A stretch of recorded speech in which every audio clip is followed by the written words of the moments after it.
మీరల్లా ఇవి చేయడం ద్వారా ఏమొస్తుంది మీకు చెప్పండి, ఏమొస్తుంది ఇవి చేస్తే? Very good, very good. ఆరోగ్యం వస్తే ఏం ఉపయోగం మనకు చెప్పాలా? ఆరోగ్యం ఉంటే అన్నీ ఉన్నట్టే మనకు. ఆరోగ్యమే మహాభాగ్యం కదా. యోగా ఇవన్నీ ఏమంటే, ఇప్పుడు మీరు వినాయకుడి కథ విన్నారు ఎప్పుడన్నా? వినాయకుడి కథ అంటే చిన్న కథ చెప్తాను మీకు. ఇప్పుడు అందరికంటే మొదటి పూజ ఎవరికి కావాలని అంటే ఒకరు నెంబర్ కావాలని అంటారు. అంటే వినాయకుడు సుబ్రహ్మణ్య స్వామి పోటీ పడతారు, నేను నేను నేను నాకు ఇవ్వాలని పదవి.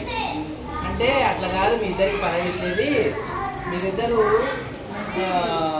ప్రపంచాన్ని 3 చుట్టూ రావాలి. ఎవరు ముందు వస్తారో వాళ్ళకు ఆ పదవి ఇచ్చేస్తాము అంటారు. అంటే సుబ్రహ్మణ్య స్వామి అంటే ఆయన నెమలి వాహనం, ఆయన నెమలి ఉంటారు. నెమలి వేసుకొని సర్వన గాల్లో ఎగురుకుంటూ పోతాడు. వినాయకుడు నిలబడిపోతాడు.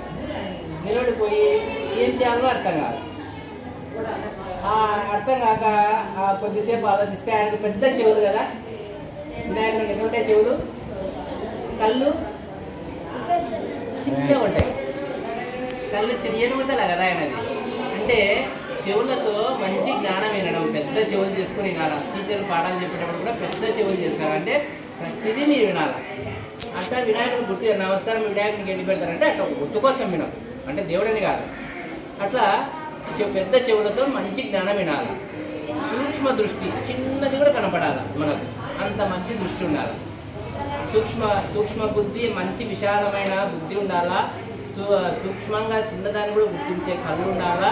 మంచి దాన్ని వినడానికి పెద్ద చెవులు చేసుకొని వినాలా. అటువంటి జ్ఞానస్థితిలో ఉంటాడు వినాయకుడు. కొద్దిసేపు ఆలోచిస్తాడు, నేనే ఎగిరిపోలేను, నా ఎదుక చిన్న వాహనం, ఎదుక కదా చిన్న వాహనం కదా, ఏడబోతాడు ఎగురుకుంటూ పోలేడు కదా. ఆలోచిస్తూ ఉంటే కొద్దిగా ఒక స్ఫురణ వస్తుంది, తల్లిదండ్రులను మించిన ఈ ప్రపంచంలో ఏది లేదు గొప్పది, నా తల్లిదండ్రులే గొప్పలని చెప్పి వాళ్ళ అమ్మ నాన్నల చుట్టూ 3 చుట్టూ తిరుగుతాడు. తిరిగే లోపల ఇప్పుడు తిరిగే లోపల ముందు కనపడతాడు వినాయకుడు, అందరంటే ముందు కనపడతాడు. ఆ ప్రపంచాన్ని చుట్టేసేటప్పుడు రెండోసారి చుట్టేటప్పుడు కూడా వినాయకుడే ముందే కనపడతాడు. రెండో రౌండ్ అయిపోతుంది వాళ్ళ అమ్మ చుట్టూ తిరగడం. ఇంకా ఈజీ కదా. 3వ చుట్టూ అంతే, అందరికంటే ముందు కనపడతారు, వాళ్ళ తమ్ముని కంటే ముందు కనపడతారు. అప్పుడు నీకు ప్రమదగణాధిపత్యం అని ఇచ్చేస్తారు. అంటే ఏం ఉపయోగం అంటే, మనం పరిగెత్తి ఎక్కడికి కూడా ఆరోగ్యం సంపాదించుకొని పోతాం కదా, ఎక్కడికి పరిగెత్తాల్సిన అవసరం లేదు. నువ్వు కూర్చున్న చోటనే ఆరోగ్యం వస్తుంది, నువ్వు నిలబడిన చోటనే ఆరోగ్యం వస్తుంది. దాని పేరే యోగా. ఏ పేరు? యోగా అంటే మనం ఉన్న చోటనే ఆరోగ్యం వస్తుంది. అంటే ఇక్కడ కూర్చున్నావు, నువ్వు కొన్ని చేస్తే ఆరోగ్యం వచ్చేస్తుంది. నిలబడినావు, కొన్ని చేస్తే పరిగెత్తి చేయాల్సిన అవసరం లేదు. అర్థమైతే? యోగా అంటే స్పెషల్, చిన్న తెలివితో మంచి ఆరోగ్యాన్ని సూక్ష్మంగా సంపాదించుకోవడం, దాని పేరే యోగా. యోగాలో ఏమంటే మన శరీరం ఒకటి ఉంటుంది, మన మనసు ఒకటి ఉంటుంది. మనసు అంటే మీరు ఎప్పుడు ఆలోచిస్తున్నారు కదా, నేను అక్కడ పోవాలా, ఇక్కడ చేయాలా, అది చేయాలా, అసలు కదా అని మనసు ఆలోచిస్తారు కదా.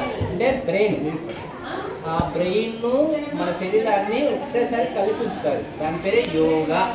ఏం పేరు? యోగా అంటే కలయిక. ఏం కలయిక? మన మనస్సు శరీరం 2 కలిసిపోతాయి, కలిసి ఏకతాటి మీద. అప్పుడు మనకు ఆరోగ్యం సూక్ష్మంగా వచ్చాం. ఓకేనా? చేద్దామా?